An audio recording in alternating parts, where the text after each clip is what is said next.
Sabe, lá no antigo livro dos Provérbios, tem uma história incrível que não é sobre reis nem sobre batalhas. É sobre uma escolha. Uma escolha que a gente enfrenta todo santo dia. É a história da sabedoria, que ganha vida, ganha voz e nos faz um convite. Bora mergulhar nessa alegoria literária fantástica? E essa pergunta, nossa, ela é a cara do nosso tempo, não é?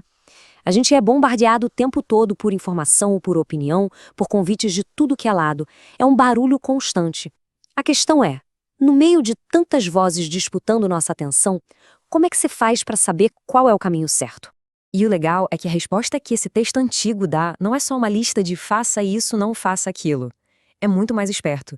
Ele pega essa nossa escolha e transforma num verdadeiro drama, quase uma peça de teatro, com duas protagonistas que estão ali disputando a nossa atenção. Então vamos lá, vamos conhecer a nossa primeira personagem, a Senhora Sabedoria. E a primeira coisa que a gente precisa sacar sobre ela é que ela não é de segredinhos. Não é uma coisa exclusiva para poucos, muito pelo contrário. Ela aparece em público, de forma aberta, para quem quiser ouvir. E olha, isso aqui é a chave para entender o caráter dela. A sabedoria nessa história não é um conhecimento escondido, sabe, para um grupinho seleto. Não.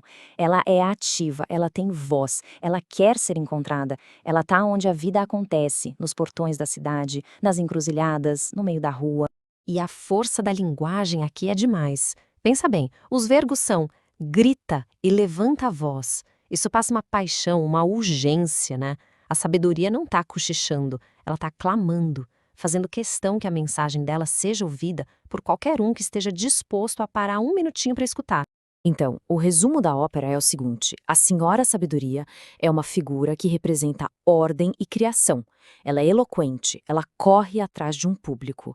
E como a gente vê mais pra frente nos capítulos 8 e 9, ela existe desde a criação do mundo. Ela constrói a casa dela, prepara um banquete e oferece um caminho que leva para a vida, para a segurança. Ela é uma construtora, guarda essa palavra. Mas onde tem uma voz autêntica, quase sempre aparece uma imitação, né?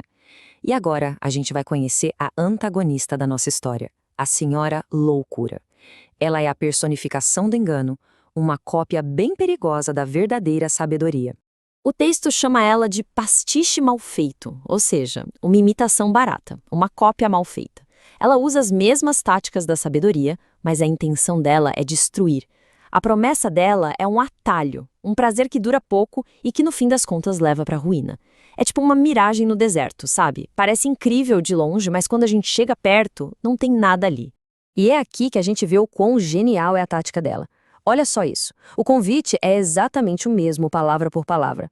A loucura mira no mesmo público, os simples, os mais ingênuos. Só que o objetivo dela não é ensinar, é explorar. Essa repetição na literatura é uma sacada brilhante para mostrar como o engano pode ser sutil, quase imperceptível. Em contraste total com a sabedoria, a loucura é barulhenta, rebelde. Em vez de atrás das pessoas, ela fica sentadinha na porta de forma passiva, tentando quem já está passando por ali. A oferta dela não é um banquete preparado, mas águas roubadas, algo proibido, secreto.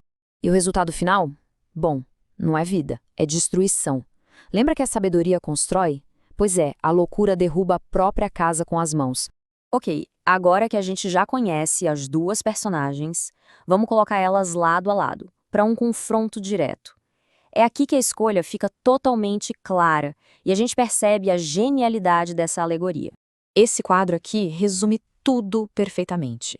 De um lado, a sabedoria, pública, ativa, oferecendo um banquete de verdade que leva para a vida.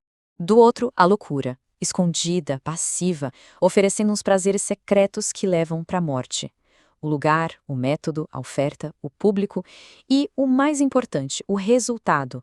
Tudo é um contraste direto. A escolha não podia ser mais clara, né?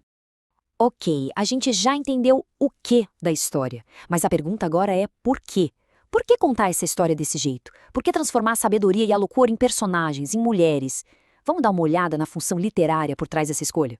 Uma alegoria, no fundo, é um jeito de dar um rosto para uma ideia. Ela pega um conceito abstrato, como sabedoria, e transforma em algo concreto, que a gente consegue imaginar. Nesse caso, uma personagem feminina com que a gente se relaciona, que a gente consegue ouvir e aprender com ela. E vale a pena notar que fazer isso, personificar uma ideia abstrata, não é uma coisa tão comum na literatura bíblica hebraica. É muito mais fácil encontrar nações personificadas, como Sião, por exemplo.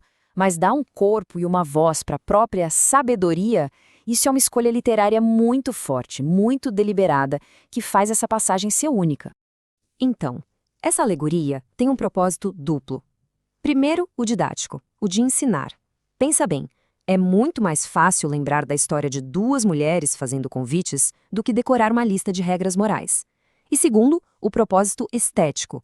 Essa narrativa dá uma enriquecida no texto, quebrando a sequência de provérbios curtinhos com uma história que prende a atenção. E o resultado final é esse. A escolha entre ser sábio e ser tolo deixa de ser só uma questão intelectual, filosófica, e vira um drama humano, uma história com a qual a gente se envolve de verdade. A gente sente a paixão no grito da sabedoria e a sedução no sussurro da loucura. E aí, a mensagem se torna inesquecível. E com isso, a gente volta para o começo de tudo. Essa alegoria tão antiga é super atual. Hoje, o nosso mercado de ideias é mais barulhento do que nunca.